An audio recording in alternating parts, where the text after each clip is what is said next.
Well, here's something that we have talked about in the past, and we need to talk about again, and that is the forced labor of children in pursuit of this Green New Deal. It's no deal at all for kids in Africa or Afghanistan or elsewhere that are forced into artesian mining, they call it. Sounds so nice, doesn't it?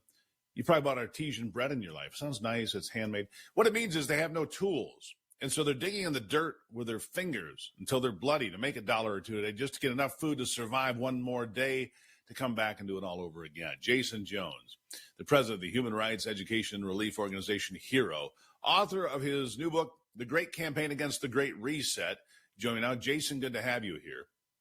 Good to see you, Steve. Thanks for having me on your show. I appreciate it. Artesian mining. How lovely. Sounds so wonderful, except what it means is children are exploited to the point of having bloody fingers. They're filthy. The conditions are awful. It's about the worst possible thing for the environment, not just the kids, but for the environment. It is a green disaster from start to finish are these EVs in so many places. Where would you like to start? Well, Steve, I mean, you hit the nail on the head. Everything about the electric vehicle, the green vehicle, which I call it the black and brown vehicle. It's black coal that's generating electricity, and it's brown children in Congo. It's the families in South America for the lithium that are seeing their water, their rivers, their lakes, and their streams destroyed. And of course, the worst part is this cobalt mining, this artesian mining with children with spoons and cups and shovels digging for cobalt, which is highly toxic, cancer causing. And this past Christmas, King Charles, in his Christmas address, said that, despite all of the famines and wars and political unrest in the world, we shouldn't allow all of this war and famine and disease and violence to distract us from what we should be really focused on, is having compassion for the climate. Well, of course, by compassion from the climate, it means don't keep your eye off the ball. This is all about funneling money into this EV industry, which is devastating to the environment. It's a human rights catastrophe.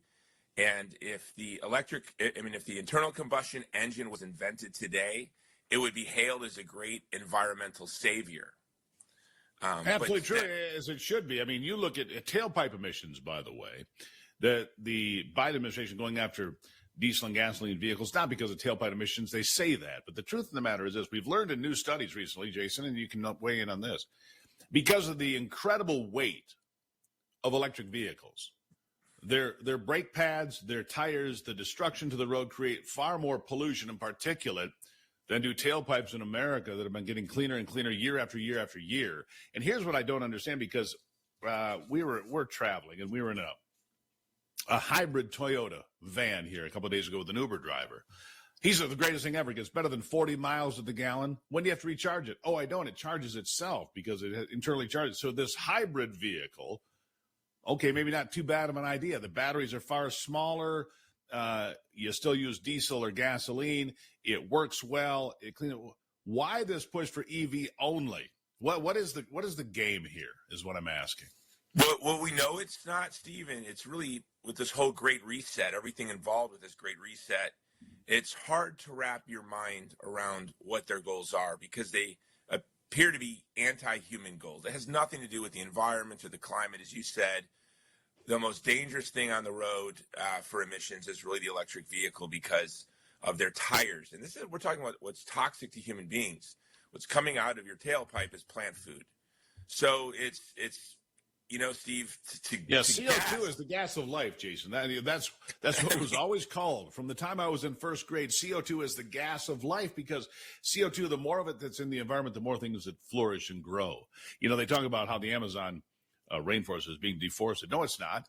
It's overgrowing. It's growing. It's exploding because there's a little bit more CO2 in the atmosphere now than there was 50 years ago. So things are exploding. Green is good. And it's growing, and the CO2 is not some poison. It's the gas of life that makes the world go round. Where am I wrong?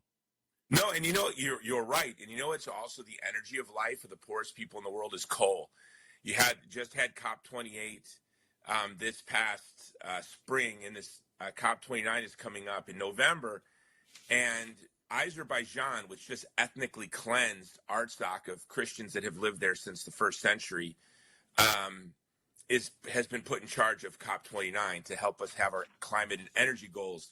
My organization, the Vulnerable People Project, Steve, you can Google this. It's a fact. I have delivered more coal in 3 Christmases than Santa Claus has in 17th century, 16th century. Attaboy.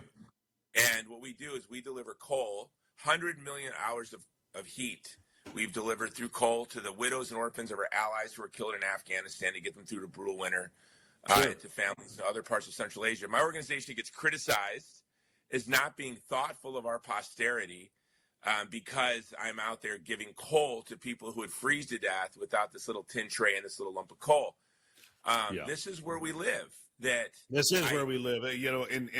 We need energy-dense products like coal, gasoline, diesel, nuclear is fine with me. We need energy-dense creations of energy, and anything short of that, first of all, it destroys America. America needs mass quantities of cheap energy to survive. They know that. That's why they're choking off our energy. And these smaller countries, like you say, need energy. China's building a brand new coal-fired power plant every few days now, either in mainland China or somewhere around the world where their influence is. They're importing more coal now, and a lot of it coming from West Virginia and Wyoming, by the way. Newsflash. Our coal is getting burned. Good coal that we have. Their crappy coal from Mongolia is also getting burned.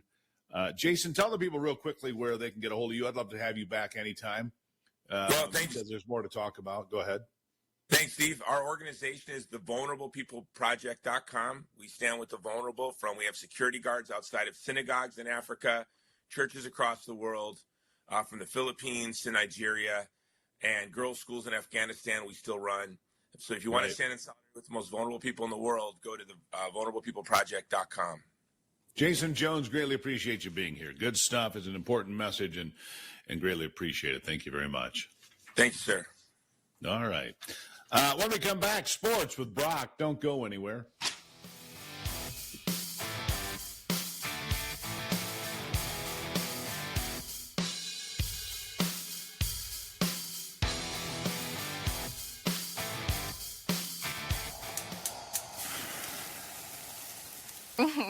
Those burgers smell amazing. Mm-hmm. Speaking of amazing, our barbecue is powered by natural gas. Yes. Because we're just 2 roommates in a commercial, letting everyone know Enbridge is working to reduce emissions by blending hydrogen and renewable natural gas into their network. It's what we were created to do, Michael. Deja, it's what we live for. And when this commercial ends, we say, tomorrow is on.